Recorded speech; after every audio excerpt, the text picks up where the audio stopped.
morning, everybody. Can you hear and see me? Yes. Yes. My slide, is it the right way? Yes. Thank you. Good morning, ladies and gentlemen. Yes, it's perfect. It's It's all right. perfect, Marie. Thank you.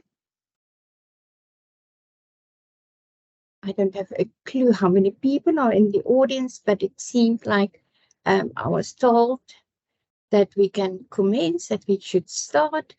I wish to welcome each one of you at this, I think, the second webinar that we hosted as part of the Corporate Wellness Month. We made it a month. It's supposed to be a week, but we made it a month, as Bestmed usually do. We do it our own way. And today's session is about the changed environment, the changed working environment that we are all part of, and changing from a office-based, in most cases, environment to a hybrid system, or where some people work from home and some work from the office. And that affected us from a Bestmed perspective directly in designing our workplace wellness program as an employee group. And I realized also it has affected our clients and what they expected from us, uh, offering a workplace wellness or some of the interventions at corporate sites. We had to rethink everything. But it got us thinking whether is it still relevant to have a workplace wellness program in place? And if so, how must one change the interventions that you offer to still be able to have a sizable participation, but also cater for everybody at once and don't need to duplicate the events? So before I introduce some of the speakers to you, I just want to introduce myself to you, because I start off by talking and assuming everybody know me. I'm Elmarie Jooste. I'm Executive for Corporate Relations and Wellness. And on the program, you would have seen that Refilwe is handling the welcome. Now, I'm not her. I can never be as calm and conducted as her, but I'm standing in for her. So from my side as well, you are very welcome at this event.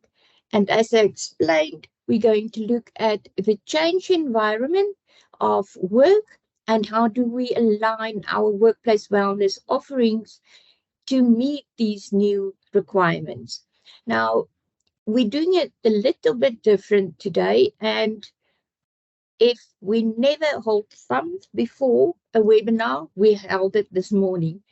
And because we didn't have a dry run, that's why I ask whether you can see me and hear me and feel me. So I'm going to switch over to we have three speakers. And the reason why we have three speakers is last year, I think it was in everybody's mind, the mental health crisis. Employee mental health became a huge concern, and workplaces didn't know how to deal with it. So our speakers focused on that. Then after 365 days, we kind of reverted back to our own and our old principles that stated that you can't deal with the one without dealing with the others. And, it's like, what was first, the chicken or the egg? You can't intervene and have interventions on a mental health and emotional well-being without focusing on the fitness or the movement of your employees.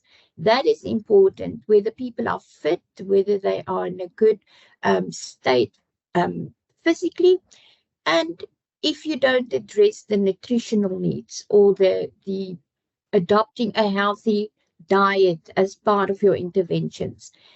And for that reason, we've chosen three speakers today, and we're going to do it in a way that we're going to give each of the speakers 20 minutes to present their I want to say case, but it's not that serious, their presentation, and thereafter we're going to switch. After listening to all three of them, we're going to open the floor for questions. And if you know the Bestmed way of doing things and the Bestmed engagement, the core of all our engagements, it need to be interactive. If you don't ask questions, I see it as a failure. So the more the questions, the better the event was in my mind. So our first speaker is Dr. Abigail Paswani. She's a mental health expert, and I'm going to stop sharing my screen and hand over to Dr. Abigail. Okay, good morning, everyone. The irony of it all,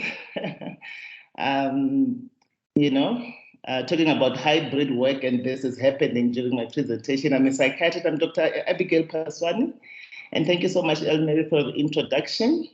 I'm a specialist psychiatrist at Midstream Medical Clinic, Ivexia. We assist adolescents and adults.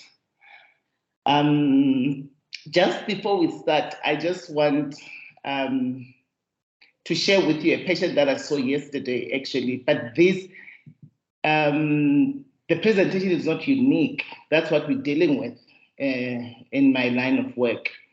I saw a 40-year-old male who works as a forklift driver, sent to me by the employer, querying his fitness to continue to work.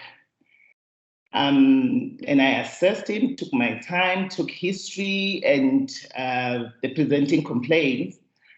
And as part of my diagnosis, I diagnosed him with major depressive disorder. But you see, the main symptoms that this guy was presenting was not necessarily the low mood that you expect and the loss of interest or loss of drive. What was more severe in this guy was increase in sleep. That's why I was sleeping at work. And imagine this is a driver, a forklift driver, and also poor concentration, because those are symptoms of depression. So I'm seeing this guy, the work is done because he's made so many mistakes. Now I have to decide if he's fit to work or not. And this answers your question, Anne-Marie, about how do we increase participation. The problem is we don't even know what mental illness is. If someone presents with increased sleep, concentration, we're just thinking they're either very lazy, they just don't want to work, they are clumsy, not knowing that we're missing a potential mental illness. So the question that you raise about increasing participation is a tricky one, because sometimes people don't even know when they are well or not. Sorry, Okay. Dr. Abigail. Okay. Can I ask you to please switch on your camera, because everyone is asking to see you? Oh, yeah, I thought my camera was on. There we go. Now it's better. Thank you. You always wanted to be a star. Now you are. See. I actually have someone on my screen. I can see their video.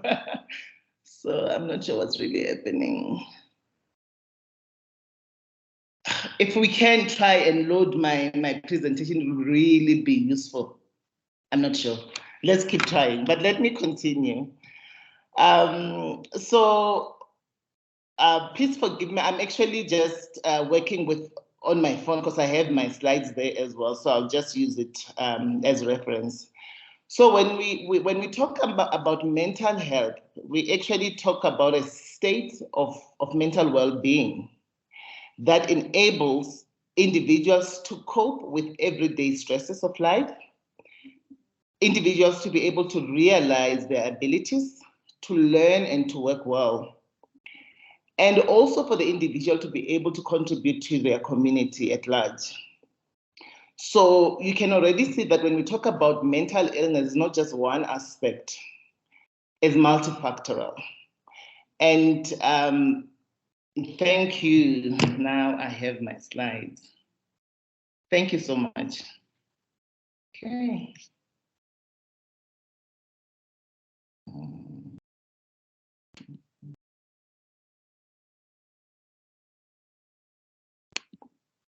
Okay.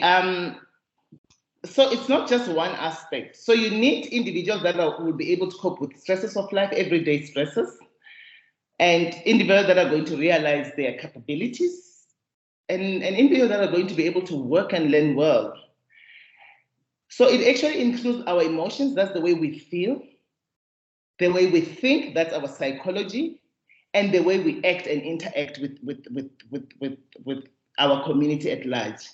And it is actually a human right. Okay. So when we look into our country, South Africa, as far as mental health is concerned, on a 12-month period, the prevalence of common mental disorders is about 16.5%. And I want us to be very careful of interpreting these stats, because remember, we have communities, very poor communities, that no one is really managing, or they're not even consulting. So let's just be, the figures might be higher than what we're seeing. And when I talk about common mental disorders, I'm referring to illnesses like anxiety, mood disorder, and substance use disorder. And at least about 30 of the population in their lifetime will have experienced one of these common mental disorders. So you can just see how high the percentage actually is. And what's even worrisome is, of those that are diagnosed, or those that have would have visited a healthcare providers, only about 25% receive treatment. And I'm talking about any kind of treatment, obviously excluding our faith healers, which is also very important, and our traditional healer, also equally important. So we don't have really those stats. This is just those that have access health or treatment from primary, secondary, or tertiary institution. We have one of the highest rates of suicide in our country, at about 23 per 100. But also think about suicide, the stigma, especially in communities, the stigma. So one, not all suicide cases are actually reported as suicide because of that stigma. So again, going back to the fact that we must not look at these stats as being the actual stat. We might be underestimating these problems as they exist in our country. Okay. So why is work important? Why do we wake up every morning and go to work? I mean, one can easily say it's because of money, but there's more to work than just money. Money is good. It affords you the lifestyle that you have, give you the status, that is good. But there's more to what we do, our work, than just the monetary value that we get at the end of the month. Work is actually, if work is meaningful to you, it actually gives you a purpose. So what I mean by meaningful life is when you believe that your contribution to your company is meaningful, that gives you a purpose. You enjoy your work more. You're not just going to work, you're contributing. So those are the things that we really need to find out from our employees. And also, work allows us to direct our lives. If you are in this position and you feel you're not being fulfilled, you can actually find other work that can fulfill you as a person. It allows us, it's a space where we learn and we grow. So you can just see that if you're not achieving goals at work, you feel like you're stagnant, that can actually affect your mental health. Also, if you feel there's no purpose in what you're doing, that's going to definitely affect your mental health. And also, we express our work, ourselves through our work. I mean, I can never tell you how important it is for me to just be able to consult and see the progress and see how well my patients are doing. So also just going back to the forklift driver, it's not like he did not enjoy his work or anything, but because of mental illness, he's sleeping at work, he's losing concentration. And he actually, one of the, this guy actually said to me, but doctor, my weight is okay. I did not think I'll have depression. So I think we just don't have training. We're not providing that for our employees, and those are the things that we need to start looking into. Thank you. So when we talk about hybrid work, obviously it's work in and in office and out of office kind of work, depending on the company that you're working for. Some it's 2 days in office, some it's 3 days. It just depends. And I've laid out these advantages. My next slide will be dealing about disadvantages. And I want you to pay careful attention on each of the disadvantages and advantages that I've outlined. And what you're going to start seeing is what can be an advantage for one person can be a disadvantage for the next person. So this then tells us that when we are treating or when we are working with our employees, we need to individualize them as far as mental health is concerned. So not everyone is going to enjoy the flexibility of working hours. So we need to still cater for them if we want maximum productivity for ourselves. And I know it's quite a tricky thing because we probably have so many patients, and to cater for individuals' need can be a bit difficult. But it's something to have at the back of our minds that, especially post the COVID-19 pandemic, what looks advantageous for me might be a disadvantage for the next person. So the flexibility, there are advantages to hybrid working, but also it depends on who you are. Flexibility of employees, they love the fact that they can control their times, less commuting time, being on traffic, and all these things actually affect, whether positively or negatively, our mental health. So these are not just issues that don't matter. These are big issues. Being stuck in traffic for an hour really can just make one anxious and have a low mood. So these are very important advantages to be cognizant of. Promotes mental well-being, and by saying so is some people really are happy to be at home where they support, whereas at work they might feel that they're not really being supported. And also just the well-being of knowing you're with your family, with your children, you can play their day, you can take them to school and collect them from school, and just being active in your other family members' lifestyle. So it can actually be good for your mental well-being. And increases employees' productivity. I mean, there've been multiple companies reporting on this. And also, there's now an opportunity for individuals or for employees to actually upskill their skills. They can attend courses online. Things are easy. I mean, I'm presenting to you. I'm somewhere in Tshwane. Someone is, we're just in different locations, but we can still form this quorum and be able to discuss matters that are important. And also to enhance collaboration, like I'm saying, we can collaborate even when we are far apart because of the resources and that we now having. And also access to a wider pool of talents, especially for the employer. You're now able to employ someone from Northwest, you are in Joburg, but because you can do most of the work online. So there's this access, there's the pool of talent is now great. And also operating costs also for the company. This is just some of the benefits of the company. Like now I'm presenting, tea break, you're not going to be serving me with tea. I'll have to go sort myself out. So that actually reduces the cost to the company. Okay. Now, disadvantages. Remember what I said. Disadvantages for one can be advantage for one. Inadequate home office setup.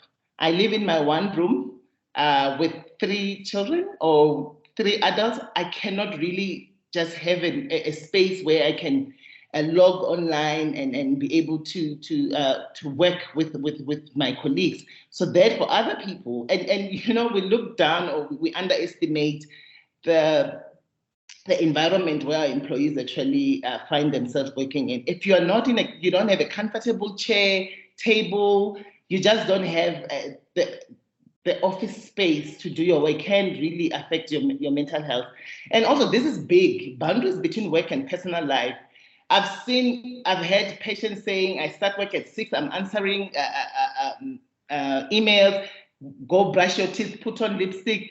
It's even worse when you don't have video. Now I had to put on my A game because I know there's a video on. But for those employees where you don't, so you continue to work, you don't take breaks, you don't take vacation. So it can really be a problem. You get your supervisor sending you an email at 9 because some think you're always available because it's online. So it can really be a problem.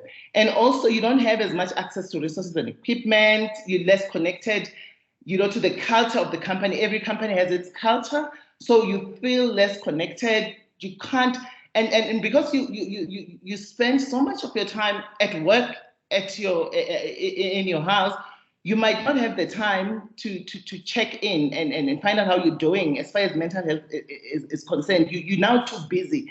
If you're not at work online, you're trying to sort out something at home with the kids. So it can really be a disadvantage. And also, you're not really communicating with the supervisor well, and some might feel they're not developing as faster as they can, as compared to when they were still working full-time in office. And also, the last point is very significant: worsening of mental illness. So things like anxiety. People who are anxious is the fear of the future. They're always on a panic mode. So what happens with them, if you provide them that you can work at home with their anxiety, then they're not productive, but they're not coming out because of the fear. I mean, some people fear open space, and because the supervisor is not aware, you're not really monitoring your patient, you might find that they get worse. Someone with depression, most of our patients, they want to withdraw, they want to isolate. So you think they are logging in, the concentration is gone, they are not well. Whereas if someone was coming to work, you'd be able to probably pick up on the way they walk, the things they say.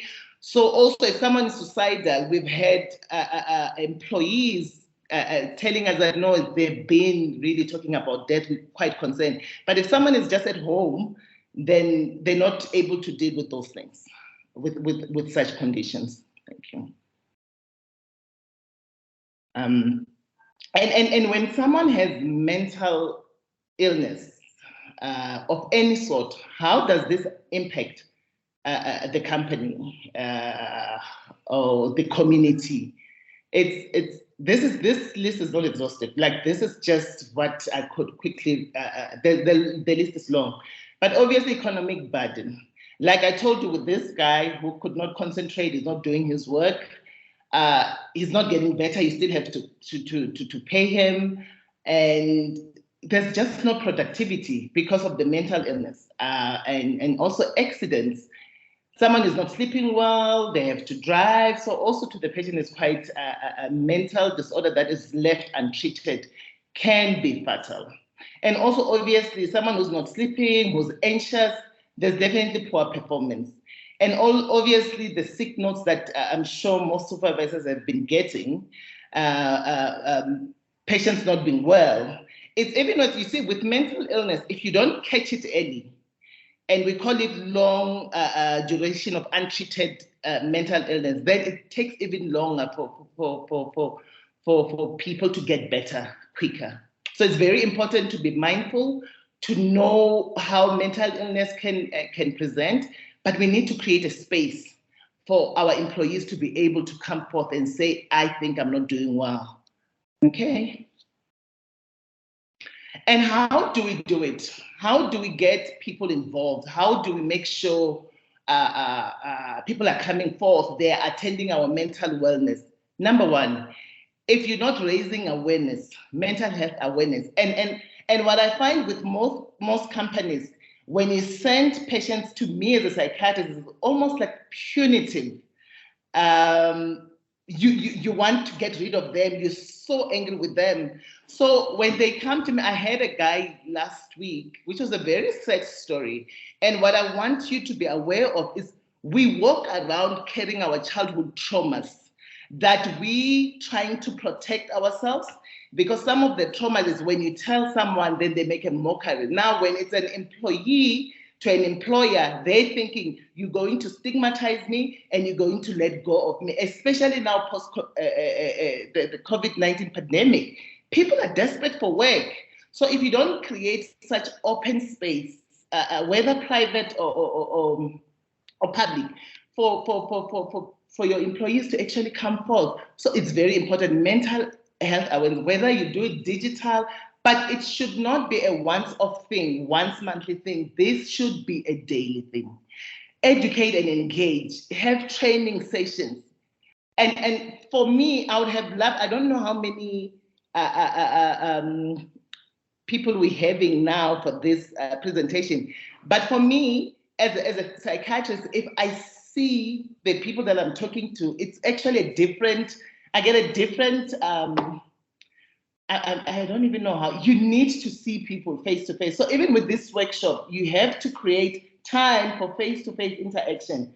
You know, now as I'm speaking, I can tell you some people are busy on their phones, so because it's not quite interactive. So I think we need to consider such things, still promote hybrid, but let them come in for this mental talks, mental workshop. This is very important. And also just providing resources. Can we have resources everywhere? Just like we're having condoms being distributed throughout, we must start having such pamphlets about mental illness. Because the reality is that we actually don't know what mental illness look like. And we need to start educating ourselves and talking to the employees and the employers as well. The work-life balance, to take breaks, you know, these are good things to say, but it can be quite difficult for someone. I can imagine of a mother with 3 young kids, there's so much deadline at work. It's just work, work, work, so to balance. But then that's where we need a buy-in from the employers to say, guys, you can't work this much. You need to, you know, it needs to be a topic that's being discussed from top down. It can't just be employees thinking about these matters, but the employers as well. They must know, if I'm giving someone this much for this deadline, it might not work. Also, the leading by example. You need to walk the talk. If you're my supervisor, I need to hear you, not stigmatizing mental health. You know, this office chit-chat talk that we have about mental illness makes our employees to actually withdraw. Need to provide the last point that I have on my side is monitoring. If you're providing a service and you don't get feedback from the people receiving the whether it's teaching any program, you've already failed. You need your employees to give you honest feedback. You can make it anonymous, but they need to tell you what's working and what's not. So you're not going to start now doing web-based. You can do trials of such things, but your employees are very different, and you need to tailor your programs according to their needs. So it's very important to monitor them. You monitor their health, you get feedback from them. So we need to work in collaboration. Next slide. Then in conclusion, I'm sure and I hope from my presentation, we've all just realized how important mental health is, how we cannot think of programs without involving the employees. But the most important thing is, let's get educated.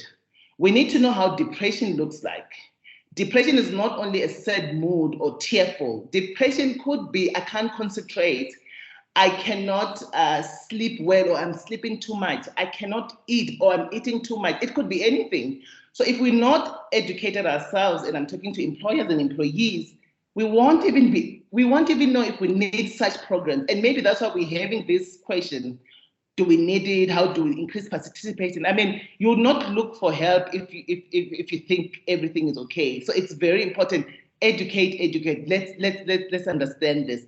Invite us to come and educate, to create such platform where we can talk about different kind of mental disorders. So at least your knowledge is broad, and you can easily detect as when someone is depressed, when someone is anxious. Unlike epilepsy where you can see me fitting at work. Mental health, you need to know what to look for. Multiple strategies really needs to be created to promote mental health. You need to tailor it to your workplace. It's not one size fit all. So you need to tailor it to your people after getting feedback. All stakeholders must be involved. People creating policies. Really, mental illness, if we do not take care of each other and ourselves. I was just listening to the radio this morning coming to work, and I was saddened. Someone phoned in to say they saw a man trying to commit suicide.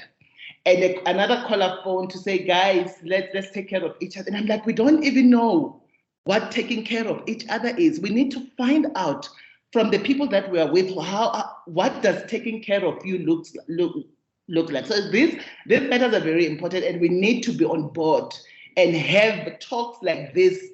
If it's every week, just make it part of the culture. I spoke about office culture, company culture. Mental health should be included in your culture. And also, last point, please get feedback from your employees, and sending them to us as psychiatrists should not be a punitive measure.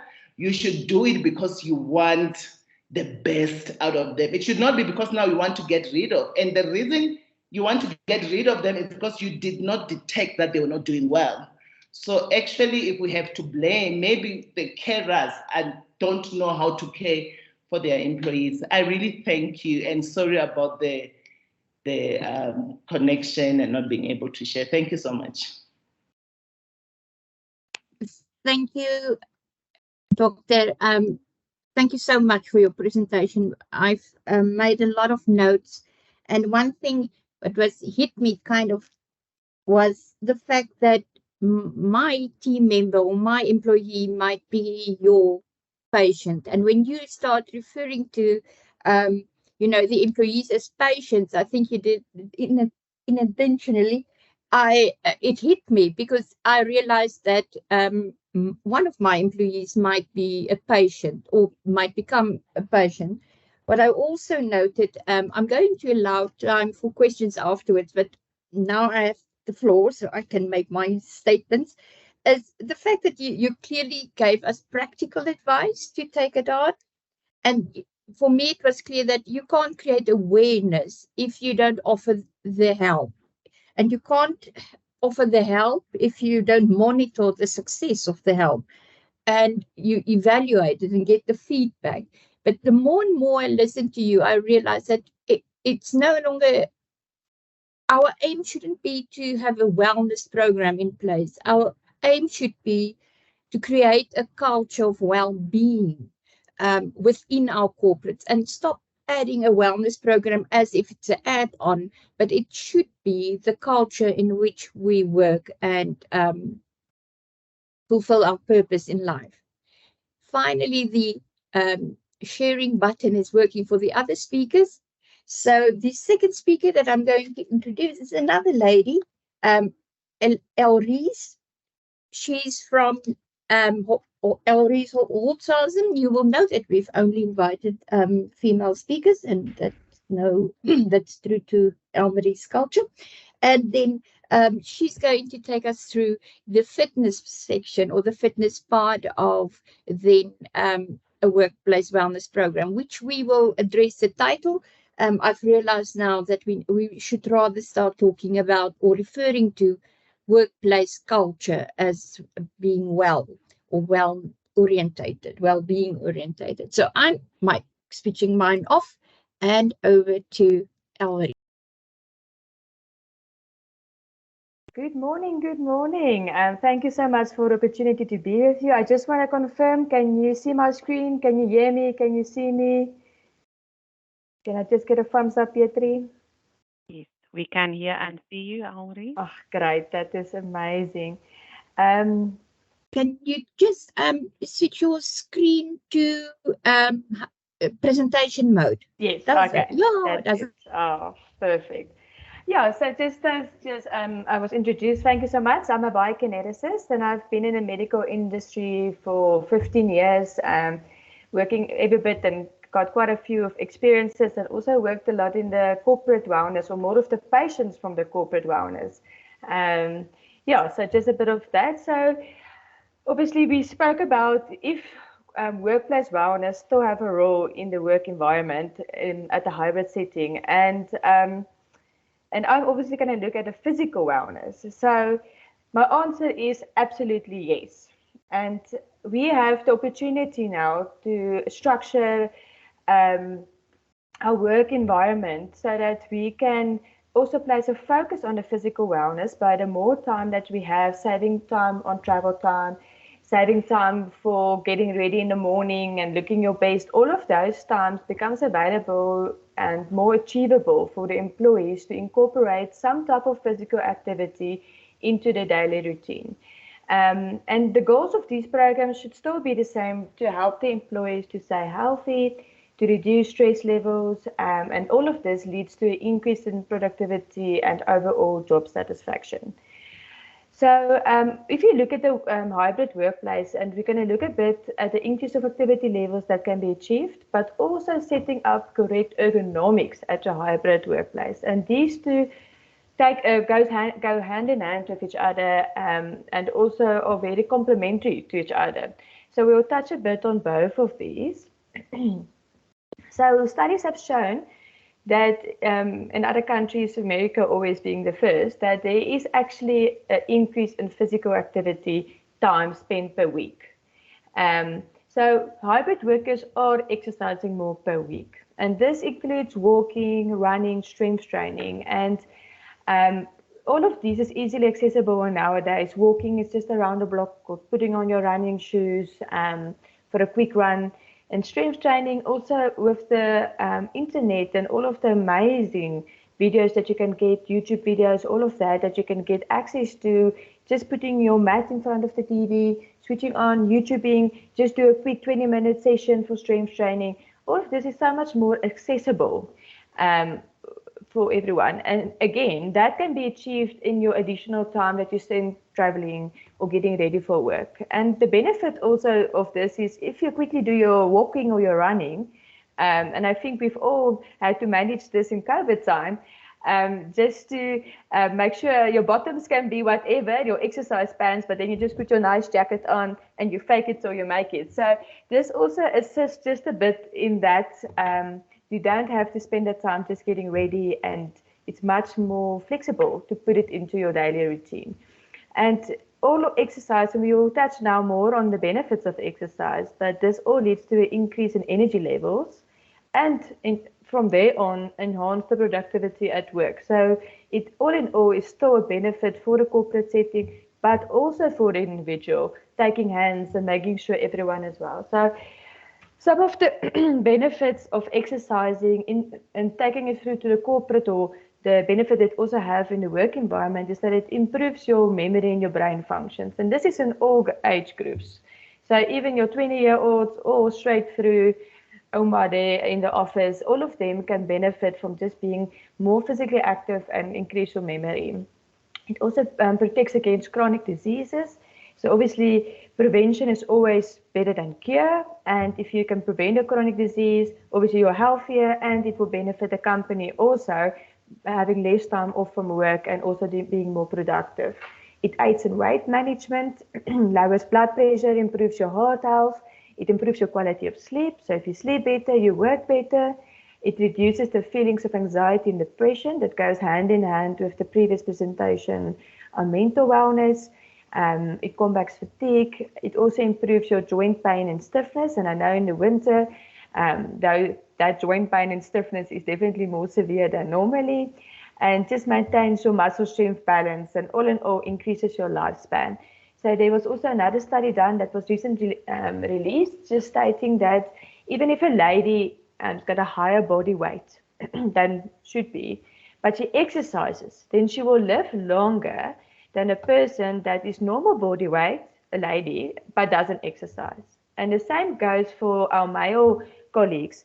If someone that's a male colleague has blood pressure, high cholesterol, or some sort of cardiac problem, but they are physically active and exercising, again, they will outlive the healthier, normal weight person And every hour that you exercise actually increase your lifespan by 3 hours. So 1 hour exercise, you will live 3 hours longer. So that sounds like not too bad of a deal, especially if you take in all the considerations and the other benefits that you also get from exercising. So just going hand in hand now, just maybe using your free time more to incorporate physical activity, also setting up your ergonomic at your house or at your hybrid work setting is also important. But what is the ergonomic that we refer to? And you might have heard it, you might have known it, but just to touch a bit on it. And basically it's a study of how effective people is in their working environment. And if you look at the physical side to this, is the exposure of the physical loads on the body when they perform their work activities. And this is now for someone sitting behind a computer, someone that works down in the storeroom, or like a pharmacist, maybe standing in any various situations. What is required from you physically, and then what does that have on your body? And then how can you assist with your workspace arrangements and design to assist with your mechanical design of your body to sort of support it. And that's basically what we're going to look at. And all of this, if you can set up your workstation to be more comfortable, as our colleague just said, and reduce the strain and the fatigue and the injuries, all of that will then also increase your productivity and your general wellness. So I know when you think of working from home, obviously this is the idea that you're going to have. I'm going to sit on my bed, I'm going to have my coffee, I'm going to work on my laptop. But sitting in that position for the first 5 minutes might be great. 10 minutes, depending on your age, how quickly you're going to start feeling, oh, my back is sore, or oh. And then when you stand up from that position, that's where you have to limp and step for 2 or 3 times. Just to get your body loose again from just the uncomfortable position. So this is just some common ergonomic mistakes that you should not fall trap in and think that you must go look as the iconic picture and this is the way you should work. So I'm just going to touch on some of the results of the poor ergonomics setup, and you will see on the right hand side I've got a picture just of a typical someone sitting in front of the computer and just the compensatory posture that this patient has. And obviously, if you can look at that, number one, that will cause back strain. So just sitting hands down, your head forward, your slumped shoulders, everything in your posture is out of the norm of what it was designed to be. And also standing for long times. All of this causes accumulative trauma, and your body forms a compensatory posture to try and help you, but actually helping you but causing pain and having detrimental effects. Also headaches and migraines, and I know all of us have struggled from this. And this typically comes from a head forward position. And this is just due to the mechanical forces that apply stress and strain on your muscles, your fascias and your ligaments, causing the trigger points. And then that refers to your forehead, your temples and other part of the head, and leading to the severe headaches and migraines. Also stiff necks are more to the people that just sit and no mobility in their neck, and keeping their head just in the rigid position for too long can lead to severe pain. And just some other results is your trigger finger, your carpal tunnel, not the correct placement of the mouse, all of those, gripping too strongly, and then just some tendinitis and bursitis. So there's quite a few negative impacts if not setting up your workstation. And because we work 8-hour days, or some of us, hopefully not too many, working longer hours, this is quite a long time to be set in this position, comparing to when you're doing other things. So if you can, and those of you that are brave enough, just to quickly take a posture check, I want to challenge you. So basically, you can just find an open wall that you can stand against, like my picture there. Your feet can be 5 or 10 centimeters away from the wall, depending on the size of your bum. And then you can just put the back of your buttocks, upper back against the wall, keeping your chin parallel to the floor. And just check, is the back of your head also touching the wall without you having to compromise like that? If the answer is no, your head does not touch the back of the wall, Then you have a forward head posture. And I'm very sure you already struggle from neck pain, headaches, migraines, various things resulting from this. So this is then a challenge for you to actually see, and moving on to the next slide, what you can do at your workstation in your hybrid setting or at your work, how to make it more biomechanically supportive to your body. Okay, so this is just a very basic principles. We're not going to go into too much depth, but just to put a bit of awareness. So the top of your eyes, top of your screen should be level with your eyes. And from there on, you must relax your shoulders. And you also, your forearms should be at a 90-degree angle and parallel to the floor. It can be a little bit more to 100, and that you must place your mouth close enough to your body so that you don't need to lean forward and then place that additional stress on your shoulder or your upper back. Also, you need a chair that's got a nice backrest, just supporting the back and allowing the normal curvature. And also sit completely back in the chair so that the back of your thighs can just rest on your chair. Again, so the hips, the knees, and the elbows should all be bent round about at the 90-degree angle. So that's the rule of the 90. If your feet is not touching, then you can get a big thick book or a step or anything lying around and just putting it under, taking that strain off your hip flexors. If your screen is too low, again, take something, lift it up. Again, it is difficult if you use a laptop and your keyboard is stuck to your screen, then obviously lifting the screen, then your hands is going to be there. But see how you can adjust, or maybe ask your employer to assist you with just setting up to take off that strain of your body. The second most important thing that I also want to facilitate into the ergonomics or just the hybrid setting is move, exercise, and stretch. And firstly, facilitate movement. So we have less time traveling, which would have been in a static position, but now use that time to incorporate exercise or movement, being active, getting your body what it needs, bigger flexibility, range of motions. And also use the furthest away bathroom in the house.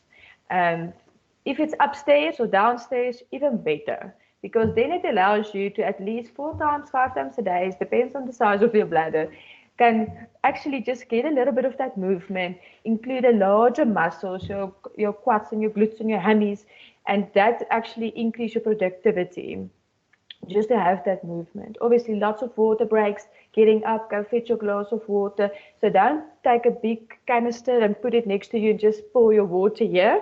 Get up and go pour it in the kitchen. So just little changes that you can do. And also, if you have a printer or something that you work off, put the printer further away, stand up, go fetch your papers, or put it up that you have to stand up and just get that squat position, up and down movement every time you get up. So just little changes in the mindset can actually help with the facilitate more movement in your day. And you'll see the nice picture here. So this lady, we can call her Sunny. She's working on a computer, then she takes a quick break. She incorporates some exercises or movements, and she doesn't have to change again back into her formal wear, except if there's a meeting, but just then continue back to work and smiling again and feeling better. So you can include your posture exercises and stretches as you go, make your coffee. You can include your stretches or just turn around and include that movement throughout. So obviously, even if you set up your ergonomic setup, great, you still require, so that guy you can see in the picture, he has a great backrest, but he wants to sit forward. Or he chooses not to put his feet on the step and rather hooks it there, putting pressure again up the mechanical chain into the lower back. So actually then to have the muscles to help you assist to have the correct posture. So our correct sitting posture should be for the head, which is one of our main, because the body normally follows where the head goes, should be the head on the body. Open chest, shoulders relaxed, and just in, as we mentioned before, the hips and the knees at the 90 degrees, just to take that strain off your lower back. But you will also feel that, okay, I'm sitting now up straight, because I'm sure all of you are now very aware of where your neck pain is and what you're doing wrong and all of that. But you will see, come 20 minutes and you'll be back at maybe at your head forward position, your position that you learned over the years. You will just go back and revert back to that. So that is why we say, if you follow an exercise program, mostly they will incorporate the necessary musculars to support your posture. But you also need to include, to assist your body, you need to include the correct exercises just to help your body now, you being more aware of your body, but just include the exercises and the stretches to assist and strengthen your body in that position. Otherwise, it can then also again lead to neck pain and back pain and headache and trying to adapt again and not taking you in the correct position. So just to achieve your head on the body position and your open chest, just some pectoral stretches against the wall, some wall angels just to open this up and just to relieve your neck so that your neck can go back into position. There's obviously much more exercises, and any biokineticist or physiotherapist or just some can assist you with this if you already have a problem. So don't just get up and start stretching and going. If you have a problem, take it slowly and start softly with the stretches and see how you go, how you feel after that. Okay, and then also we want you to strengthen your upper back, your lower back, and just some core muscles just to counter this slump forward position. And I've just added just 4 pictures. Again, there's many, but most exercise programs, if you do it online, if you walk more, all of these already will assist your body with the strengthening of the correct muscles. So it all goes hand in hand. Okay, then just lastly, some initiatives to implement your physical wellness in the hybrid setting. And the first is employee education.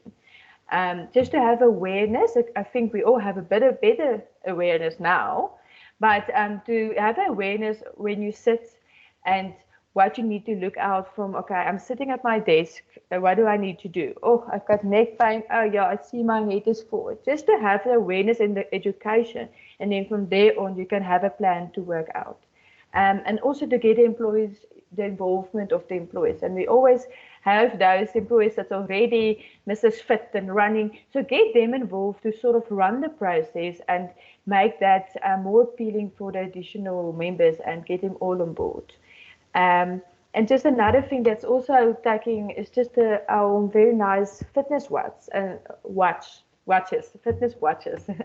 And they, every now and then, they can put up a reminder and say, move. Or mine sometimes say, take a breather, you're stressing too much. So they give you little feedbacks. But you can, not all of us have this, and this can be incorporated into the software of the computer. Sorry, I'm not a computer scientist, but I know some you can put in reminders into the screens that can pop up and just say, okay, get up, move a bit, let's stretch this muscle. Just some little things that continually make the employee aware of what, and drink water, just correct ergonomics, or just a reminder, remember, is your screen high enough? How is your shoulders feeling? So just sort of to continually guide the employees to be aware of their physical well-being. Always gamification and incentives, that always goes a long way. Everyone likes to win, or everyone likes to enjoy the fun and the competition. So that can also be set up. And I think just to have maybe reward creative ways of setting up a workplace. I mean, I've seen very, very interesting ways, but if it works, it works. If you, so, I mean, if you know what you need to do and to get to it, make the plan and reward the employees that can actually set it up correctly with the creative ways. And lastly, just to regularly seek feedback from your employees on their physical health. Quick surveys. As I mentioned before, prevention is better than cure. How are you currently feeling in your work setting? Is there any neck pain, back pain? Just to follow up on that. And the earlier we pick up the problems, the earlier it can be identified, worked on, and work around the problem to prevent it getting worse. Yeah, so just in conclusion, the hybrid work setting allows you to adapt your schedule and to include the physical wellness, the movement, the needs. It just needs to be used. And just some very slumber motto, but very true. If you don't make time for your wellness, you will be forced to make time for your illness. So just something to motivate you, but a little bit negative, but unfortunately true. And hopefully, hopefully it helped you. Thank you so much. Thank you, Auris. It was very interesting, and I've made note. The most important one is overweight people will outlive skinny people, provided that you're fit. So that made my week, day, and month. Then also you gave us a lot of ideas for posters for Bestmed that we can provide our corporate clients with, and also for videos that it's recordings of what you said, the way that we need to sit. Perhaps we can, add some of those videos on our Tempo app and Tempo website. I just want to remind you, we already have a lot of exercise videos on the app, as well as the gamification elements are included. So please go see our app and use the website or the virtual journeys. It link a lot with what Auris provided or presented to us. I really enjoyed the practical exercises and the practical way that you showed us. And it was very good while you did it, to watch Pietri exercise and do exactly the same at the back of her screen. It was kind of my humor for the day. So that brings us to our final speaker, and that is Pietri. And Pietri, I spoke about you as a he the whole time when we discussed this event. I did not realize that you're female, so I apologize in your absence for naming you a he or a male, because I didn't realize you're female. But I think we intentionally left your section for last because we don't like dietitians. I will be honest, we don't like you very much. You're the ones telling us that it's all in our control, and so that is why we left you for last. But we know that you're going to not take it personally and still surprise us with the content of your presentation. So I'm handing over to you. Thank you. Very good. Thank you all. Thank you for the opportunity. Can everyone hear me clearly? Yes, we can. Okay, great. Thank you for the opportunity, Andre and team. I really appreciate it. And I think of the other disciplines as well, it's a great honor to present to you. And yes, as I said, my nerves are shot. So if my English is bad, just excuse me. So today, there's a lot of different aspects binding in, linking in with what I'm going to talk to you about. And you shouldn't be afraid. A dietitian is always going to tell you you are doing wrong. I think we should take the same as with the mental health and with the fitness. We should take on the mentality that whatever we implement today is going to better us for the future. It will be a step in the right direction, something that we didn't do yesterday. So today we will be talking about eat better, work smarter. So a lot of what I'm going to talk about is just basically going to touch on some aspects of what Dr. Abigail and then Elrise touched on. So I'm kind of going to summarize everything which they also talked about, because if you think about, I'm going to answer the question that you asked, I'm going to answer that at the end, but taking everything together, I'm just going to give you a hint of what we're going to talk about. So every single aspect, fitness, mental health, nutrition, why do we want to work in a hybrid environment? In the end of the day, we should still ensure the productivity of the employer or of the company. So we all are working towards productivity. So if your employee cannot be productive, then the company hasn't won anything by changing his work system to a hybrid system.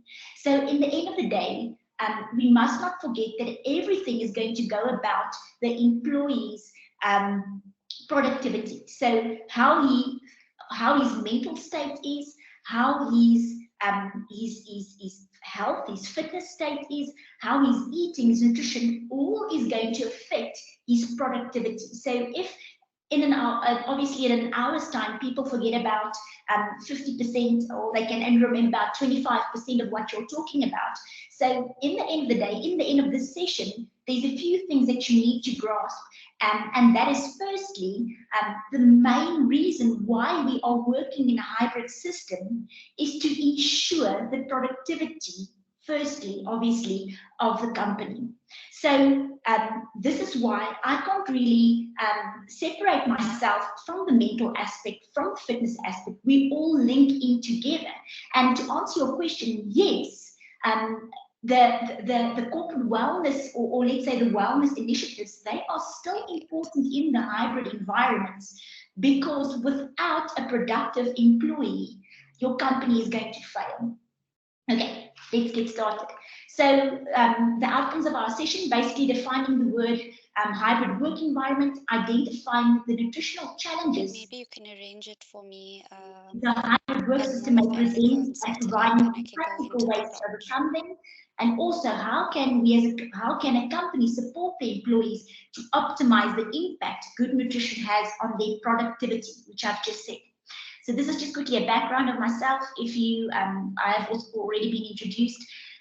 This is a quote that most of you will know the condensed form of this quote. So in 1825, the French gastronome John Bruden-Savrin published the now celebrated quote in his masterpiece book, Physiology of Taste. And this quote read, "Tell me what you eat, and I will tell you what you are." So this quote has ever since been condensed into the cliche that we might know, and we hear that countless times: you are what you eat. So cliches are obviously cliches for a reason, of course. In this case of this cliche, what you might call it, science has only found more evidence linking nutrition to all aspects of health, including work performance. So as we said, in the end of the day, how you are going to perform, nutrition is going to form a big part of that. So defining the hybrid work environment, I think we went through a lot of this already, but basically a hybrid work environment refers to a work arrangement where employees have the flexibility to divide their work hours between the office and remote locations, such as office-based work and remote work. So the big thing, if we look at the hybrid work environment, there's a word that you need to remember, and that is flexibility. The flexibility is going to mean a lot for us, and we're going to talk about that as well later on. But in the end of, if we talk about hybrid, much like cars that can share a similar name, hybrid, work setups refers thus to the blending of two worlds, ideally achieving the benefits of each. So when we talk about the hybrid work environment, we want to get to a place where we enjoy the benefit of a corporate work environment where you sit in an office 24, well, you're 5 to 9 or you're 9 to 5 in office, and you want to combine that with a work environment where you have flexibility. So the word that you need to remember is flexibility. That is flexibility in work schedules, flexibility in responsibilities. So flexibility is going to be a word that you're going to hear a lot about. So how did we get here in this whole hybrid work environment? So the pandemic, obviously the COVID pandemic, didn't just create the hybrid working model out of nowhere. It has simply accelerated the trend. In fact, the trend started in the early 2000s when the internet became good enough and reliable to be used at home. So in the end of the day, if we talk about the hybrid work environment, we need to think about the word flexibility. That is a big word. If we're going to be talking about your diet and your intake, we need to talk about the word flexibility. So what is advantages of the hybrid work environment?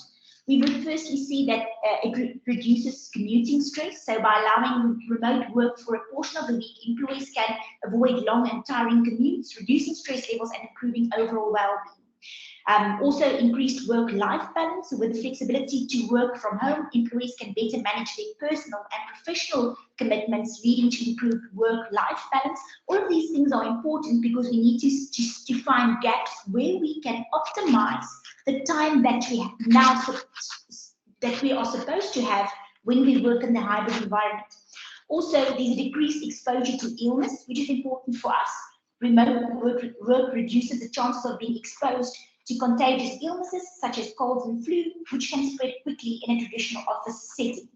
Also, there's enhanced productivity. So some studies suggest that remote workers experience higher productivity levels due to fewer distractions, customizable work environments, and increased job satisfaction.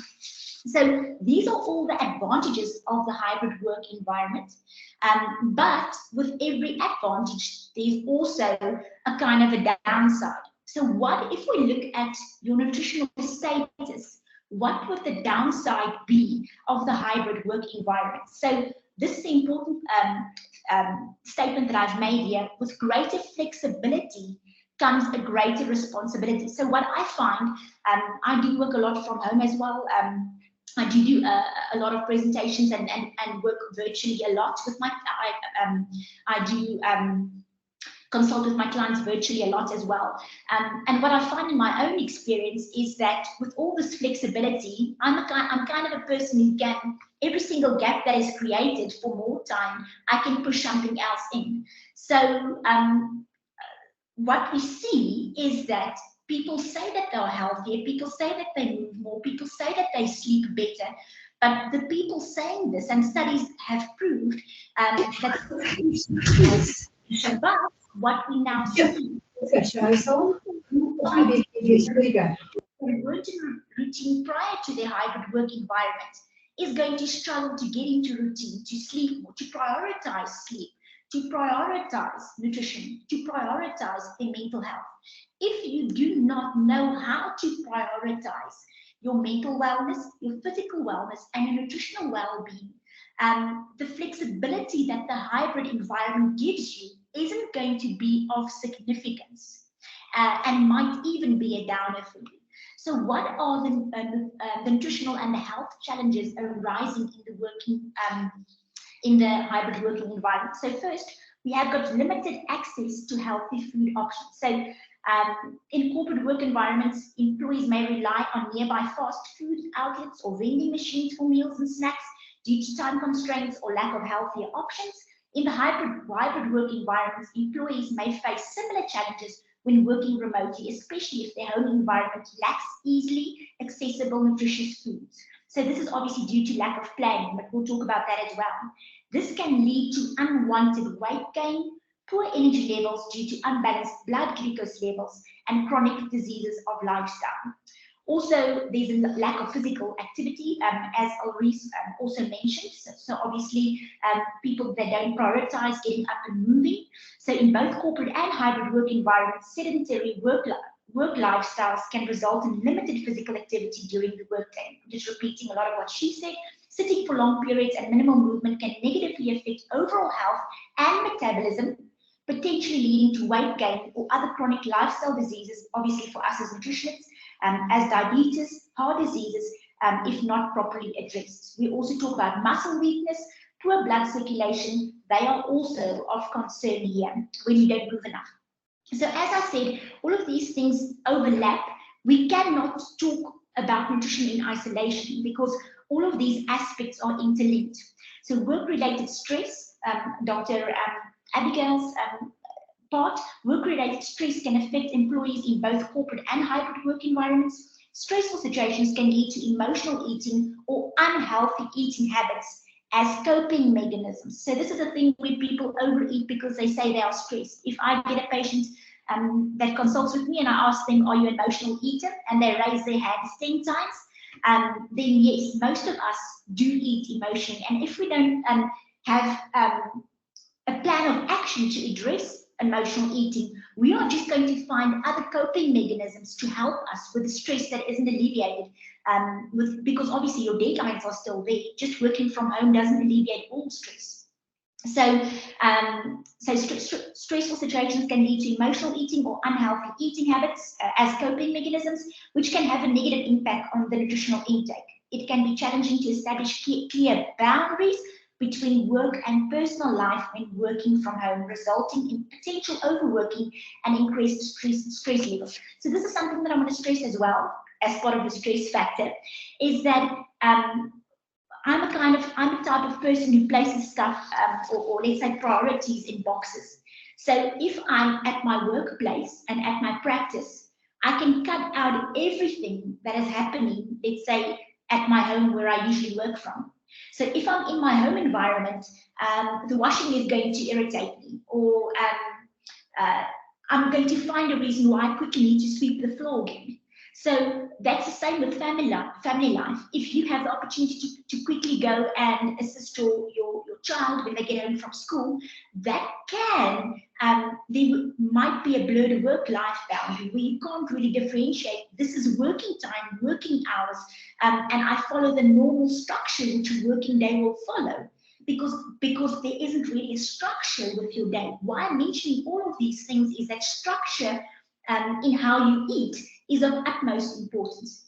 And then if we basically look at it, can be challenging to establish clear boundaries between work and personal life when working from home, resulting in potential overworking and increased stress levels. Unhealthy coping mechanisms may follow, such as excessive alcohol or caffeine consumption, or the reliance thereof, and binge eating, as we already mentioned.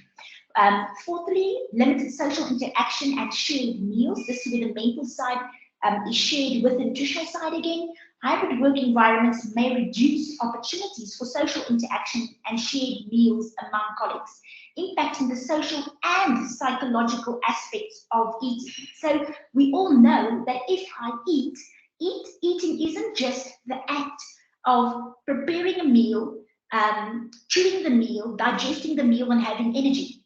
How we perceive our relationships whilst we are eating, the atmosphere when we are eating, the food that we smell and see, the social interaction, all of that is going to contribute to our feeling of contentment with our meal, leading to us not overeating, leading to a sense of accomplishment and not a sense of deprivation or a sense of depression. So this can result in individuals not taking regular breaks or skipping meals altogether, which can disrupt a healthy eating routine. As I said, having a routine when you eat is of utmost importance.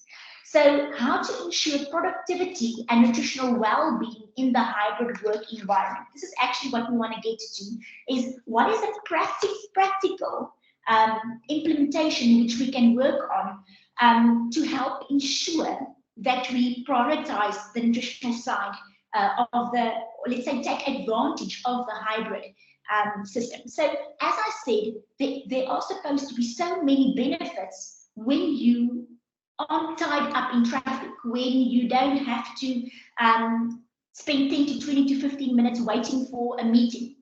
So we need to know, how can we use the time, the flexibility that I spoke about? How can we use the flexibility of the hybrid work environment to help us to be more productive? And being more productive means we need to eat better, we need to move better, we need to think better, we need to feel better. So firstly, if we look at our nutritional well-being in the hybrid work environment, firstly, you need to take time to plan your meals and snacks. So that isn't going to change. And I think a lot of people think, I am at home, so food is constantly available. I do not have to think about food. As a mom of two, even this is a good example, in the holidays, usually I still prepare my husband's lunch for him to pack for him to take to work. And usually then I think, oh, it's not necessary to prepare for my kids because they are at home. We can just sort out meals throughout the day. And that leads to a super unstructured environment, because every 5 minutes, my children will come ask me, Mom, can I have a snack? Mom, are we eating yet? Can I have a snack? My girl would say, Mama, I can't eat yet. And that usually frustrates me because I haven't planned for them to eat every 5 minutes. So if we look at our working environment, we have flexibility, we're supposed to have more time. But as I said, with great flexibility comes great responsibility. So your responsibility with the flexibility that you have is still to take time to plan your meals and snacks. When you enter into your day, when you start with your day, you should still have that lunchbox packed. A lot of people, this is the downfall as well, when there's a lot of intervals in between where they, obviously, Alrisa is going to say, stand up, have your water break, move around. But for people who are, let's say, stuck in a rut, let's say a thought pattern, and they've made eating there to go to whenever they are stuck in a thought pattern, you're going to have a problem, because standing up every 5 minutes to go and grab a snack, that can lead to weight gain. So with all the time that you have on your hands, you should still ensure that you plan your meals and you plan your snacks. You cannot go into the kitchen not knowing what to eat. That is very important, because obviously for some people the kitchen might, the fridge door might just be next to them. Our Reese would say that's wrong, because they need to stand up and go to the kitchen. Okay, so have meals and snacks readily prepared, just as you would pack for a child to attend school for the day. So including activities. A lot of my clients would say that after 2 they pick up their kids from school, and then they need to drive around a lot, and there's usually no time to eat, so they'd stop at KFC or McDonald's or whatever and just grab a snack. That really leads to overeating, and activities, after school activities which you drive through, that should also be seen as a balanced snack, which you need to plan at the beginning of the day already. So always start your day with eating well-balanced breakfast. That's also quite important for us. Well-balanced breakfast is going to ensure that your cortisol levels, that's usually the highest in the morning, that basically is stabilized. Cortisol is your stress hormone. So when you leave breakfast for too long, your stress levels can increase, and that obviously over a period of time will start eating away at your muscle. Also book out regular eating breaks at spaced out intervals in your work planner for the day, 2 to 3 hour intervals. Obviously, our Reese is going to say you need to stand up and you need to stretch. Do not use your water break and your stretch break to eat. Otherwise, you might be standing up a lot to eat. And as I said, may lead to unwanted weight gain. Also set a clock, like our Reese said as well, set a clock to remind yourself to hydrate. Very important. The same with snacks. And some people will just work throughout the whole day and not remember to eat. Obviously, that leads to unstabilized blood glucose levels, leaving you emotional. That can lead to depression, can lead to emotional person who doesn't know how to control their emotions, and also obviously low energy levels. Follow the plate model when planning meals to ensure well-balanced meals. I'm going to show you about the plate model in a moment. And then skip heavily processed foods with words you don't recognize in the ingredient lists, and opt for fruits, veggies, whole grains, and lean proteins. So I could have pulled a lot of scientific evidence to show you why eating healthy is important, what steps you can take, what types of food you need to incorporate. But the challenge with most of us, I see in practice, is that people are so overwhelmed with information. They are totally overwhelmed with information, and sometimes they just need 2 or 3 steps to get them going. And what I usually tell my clients is that when I talk to you, I assume that you are not in a scheduled environment or routine environment. So as I said, the hybrid work system does allow for a lot of flexibility, but people already do not know how to manage their time well to strike a balance between family and work life. And the challenge for me is, and as a mom, as a working dietitian, my challenge always that I'm faced with is, how do I split these 2 responsibilities? How do I keep all the balls going and not drop a ball? So how do I work productively, ensure that my household is cared for, ensure that I feed myself well? So what we are saying with the hybrid system is, yes, there is time and flexibility. You're supposed to have more time and flexibility to plan your day better. But if people do not know how to prioritize and plan, nutrition is not going to be your priority. And this is why, slotting in with my with the end of our discussion as well, is this is why in the hybrid environment, the wellness programs still have a place, because we still need guidance. We still need guidance how to prioritize our nutrition, our fitness, and our mental well-being. Because in the end of the day, the hybrid system does isolate you from all working systems, if I can put it in that sense. So this is just quickly how to build a balanced meal to support your energy levels. Remember, we said that in the end of the day, why do we follow hybrid system? It's to ensure your employer wants to ensure productivity. That's number 1 point. If he does not have employee who can be productive, then he's wasting his money. and obviously he doesn't have that much control over you, then ensuring that the work gets done. So the first thing as a dietitian, we're always going to look at supporting your blood glucose levels, stabilizing blood glucose levels to ensure that your energy levels is stabilized, that you don't get spikes where you feel you are craving sugar, where you are crashing after a meal, where you feel you need Coke or you need an energy drink just to get your, or coffee to just get your energy up again. So if we look at the balanced meal, the plate model, you'll see that we suggest that you fill half your plate with a variety of vegetables and fruits. They are great source of vitamins, minerals, and antioxidants. Fill a quarter of your plate with whole grains such as oats, quinoa, barley, brown rice, and whole grain breads and pastas. Fill the remainder, the other quarter of your plate with protein foods such as beans, peas, lentils, fish, etc. Very important for us to remember that to stabilize your blood glucose levels, we always need to combine healthy fats and proteins with portion controlled amount of carbohydrates. So when you follow the plate model, it will be very clear to you how much of which nutrient you need. And this will always lead to stabilized blood glucose levels, which will lead to stabilized energy levels, which is going to keep you going throughout the whole day. When you plan your snacks, always follow the plate model as well. Never eat a carbohydrate in isolation. Don't just grab a fruit, add a piece of cheese to it. Never just grab a bowl of cereal, add some whey protein powder to it, or let's add some biltong to this on the side. That's a strange example, but anyway, okay. This is just obviously, let's keep hydrated. This is just another point that is really important. Hydrated workers are more productive workers, so we shouldn't forget about eating well. We should also hydrate well as well. So in order to maintain peak levels of productivity, the body needs to be fully hydrated. So just a 1% drop in hydration could lead to a 12% drop in productivity, studies show. And then a 3 to 4 drop in hydration could lead to a drop in productivity of between 25 and 50%. This is just another thing, is that obviously you know that coffee serves as a diuretic, which means coffee dehydrates you. So if you do not plan your meals and you are used to drinking 12 cups of coffee a day, can you see why do you need to plan your meals if you are keeping up on caffeine the whole day?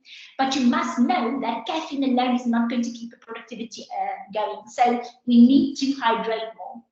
So a hydrated body is a healthier body. So these physical performance benefits, energy and focus and brain powder, headache relief, better metabolism, regulating your moods, and also faster weight loss is all linked to keeping hydrated. Also conquering dehydration in the workplace. We can just take this to the hybrid work environment. Just ways for you to keep hydrated. I'll reset. Don't keep your water at your workstation. Don't fill a huge canister with water. Make sure that you take your 8 trips to the kitchen, not eating when you do that. Take your 8 trips to the kitchen, drinking a glass of water, take a break, stretch, go back. Only go eat when your watch says it's time to eat and time to plan a meal. Okay, and also they ask that we don't consume more than 4 cups of coffee per day. Obviously, also spacing out your caffeine through the day. If you are genetically speaking sensitive towards caffeine and your metabolism is very quick, then obviously caffeine would wear off fast, but a lot of people are caffeine sensitive, genetically speaking, so they would not be able to drink caffeine past 2. That is going to interrupt with his sleep. If we don't sleep well, we don't eat well, we don't work well, we don't move well, so everything is linked. Okay, so then in conclusion, you cannot outwork a bad diet. So your diet is fundamental to the way you do your job. At a time of the year when you're likely tempted to skip lunch, grab breakfast from a drive-thru, or rely on little more than coffee to get you through the day, it's essential to remember how nutrition, productivity, and wellness are all connected. So eating may seem unrelated to your overall productivity and performance, but it's intrinsically linked. So ignoring your nutrition won't make more time for work. It will only make your work more stressful and less effective. So this is just quickly a summary of the initiatives to implement. Just quickly in summary, so workplace wellness programs, to ask your question or you answer your question, workplace wellness programs that focus on nutrition still have a role to play in the hybrid work environment. So as employees continue to work remotely or in a hybrid setting, prioritizing nutrition can contribute to the overall well-being, productivity, and engagement. So to obtain maximum participation in these initiatives, we should consider implementing the following strategies.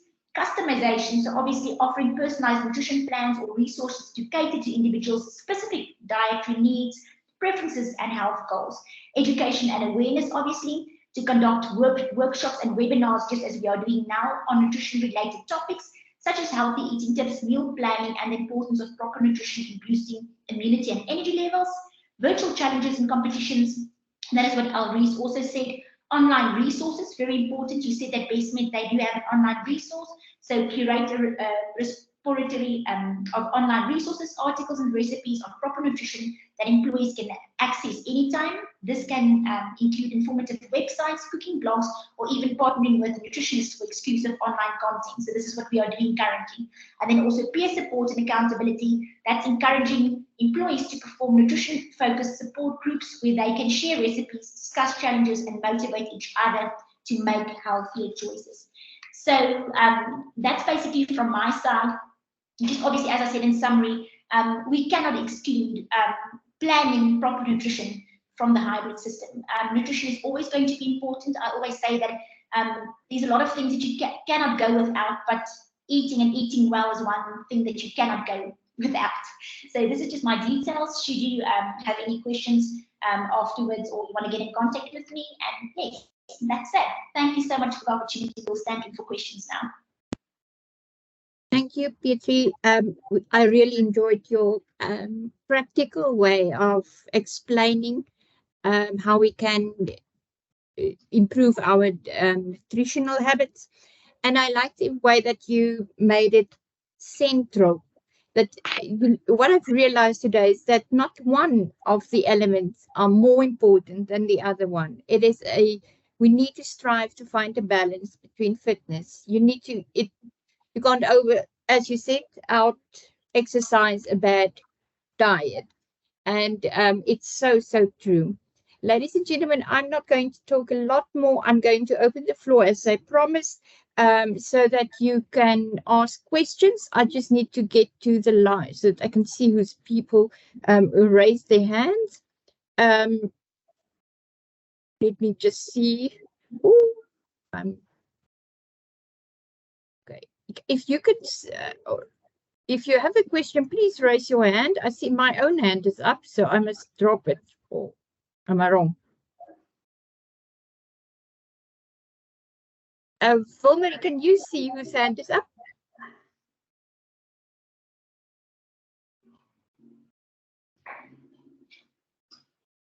I will try and look for you. Tell me now. This is of Marie, we have Marink. Marink, you're welcome to just ask your question.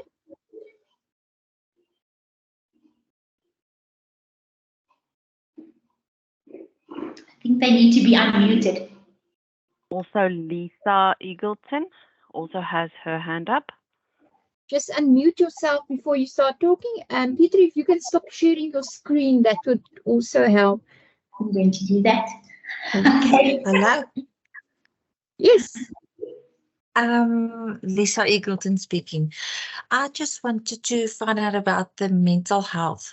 What is the possibility that anxiety will become part of a chronic disease list?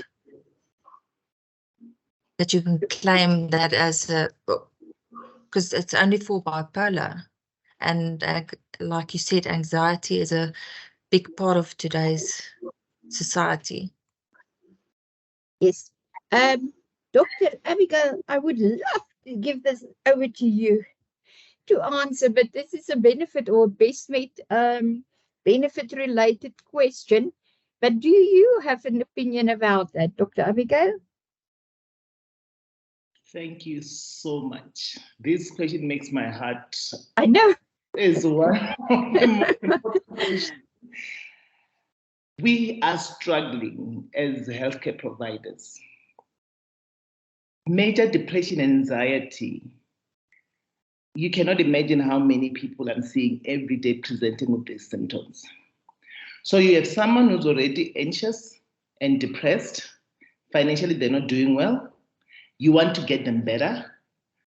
You cannot because they don't have money to buy medication. So it's really a struggle for me as a healthcare provider and also for our patients. So, I mean, I really hardly in private, you really hardly see bipolar. They are the bipolar and, the schizophrenia, the more severe. But depression is severe and anxiety is severe. And it's the center. And I think for most of my patients, they would ask, is it not important enough? It's as if we're undermining the diagnosis. You're thinking, no, you're just seeking attention.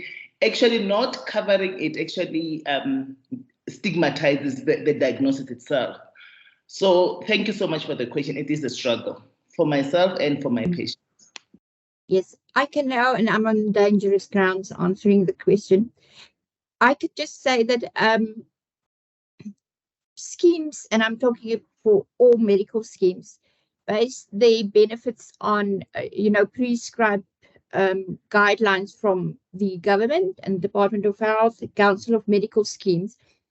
And what would be the solution for this is for the Council of Medical Scheme and the Department of Health to add those conditions to CDL conditions or chronic disease list conditions. I think, Doctor, that you will agree with me, because then immediately, all schemes are required to cover the medication as part of it. Now it's an optional. Although depression is a CDL, the medicine is not part of it, but the consultations are covered. It is one thing that I think if somebody in the audience is more of an activist and would like to start with an campaign, speaking to the government and the council to change. I'm not having a job after this.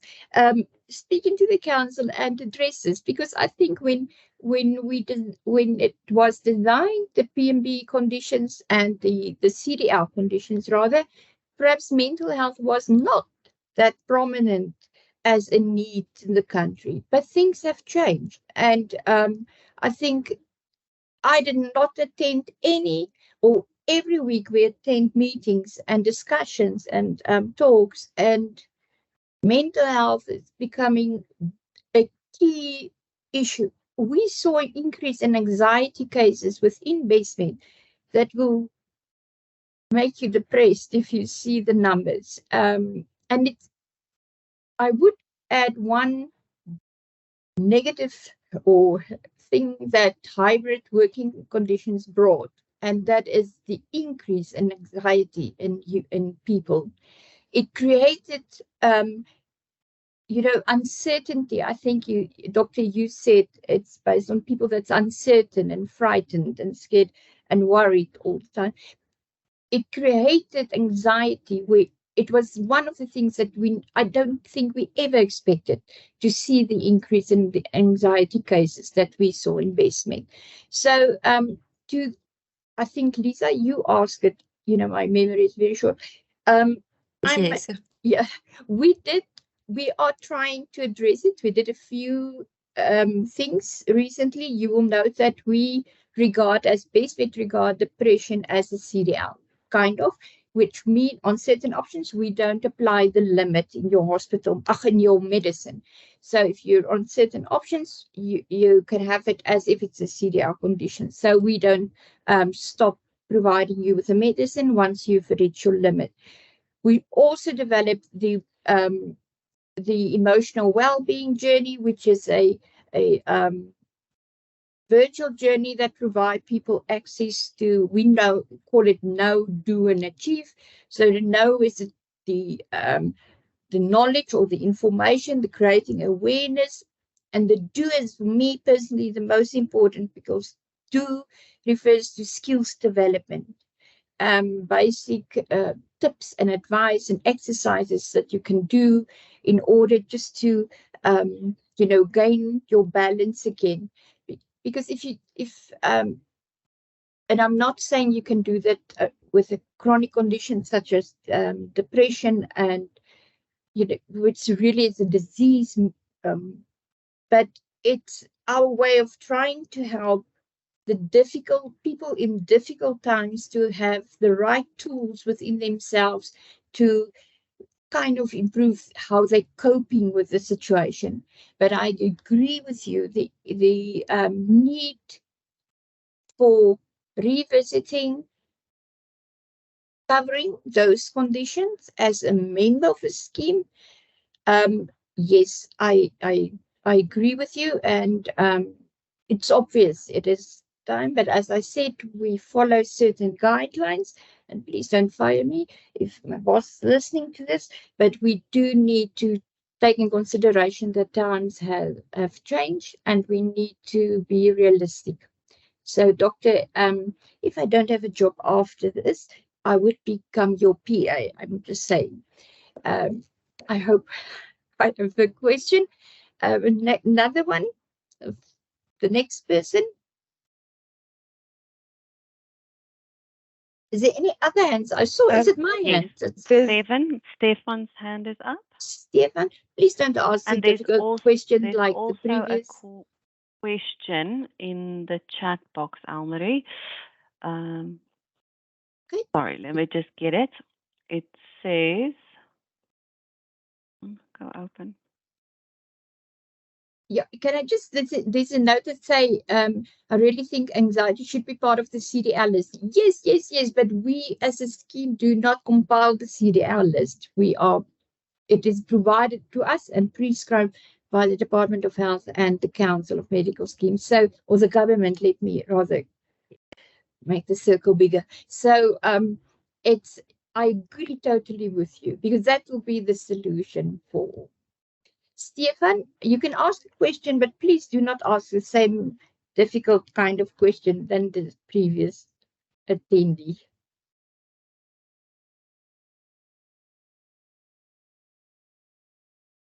You can just unmute yourself.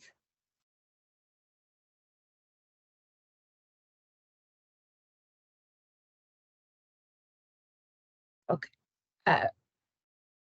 Vomari, I think Yes. you can read to me the question in the chat box. I think this one is also for Dr. Abigail. I have an employee, an admin officer, who's currently booked off for 2 months because of depression due to workplace environment. Can't cope with the workload. I tried reaching out as a manager, but did not get any response from her. How do I handle the situation when she comes back to work? Please advise.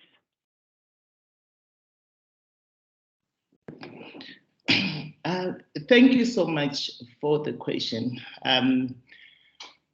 For my practice, what I do, sick leave is not treatment for me. And why am I saying this? So during the 2 months that you've given the person to be at home, what are they doing? And that's going to answer how you can support them. So if you're giving someone sick leave to just go at home and be more depressed, more withdrawing, it's not really therapeutic. So what I'll do within that 2 months, and maybe you can inquire with your employee, what is it that they're doing? Are they attending therapy? Are they attending support groups? So, and I think really this needs to be reviewed. When I give you signal, it's because I want you to get better, not to isolate even further. So it will depend on what they've been doing during the 2 months sick leave. And I hope it's not just staying at home and being more depressed and even probably suicidal and acting on it. So it just depends on what they've been doing. So I think your first point will be find out if they're attending therapy, what's really happening. Then you can sort of... Dr. Abigail? She says that she's booked off by the doctor and going through treatment. She's hospitalized. The last part, she's hospitalized. So I think she's in like a Denmark or something like that. At least with that case, we know she's receiving support. So I think what we need to look into is placement. So in Denmark or any other hospital, they'll have the assessment for readiness to go to work. You get your OT being involved to know cognitively if they can still do their duties at work. And you'll also get report from their psychiatrist and their psychologist.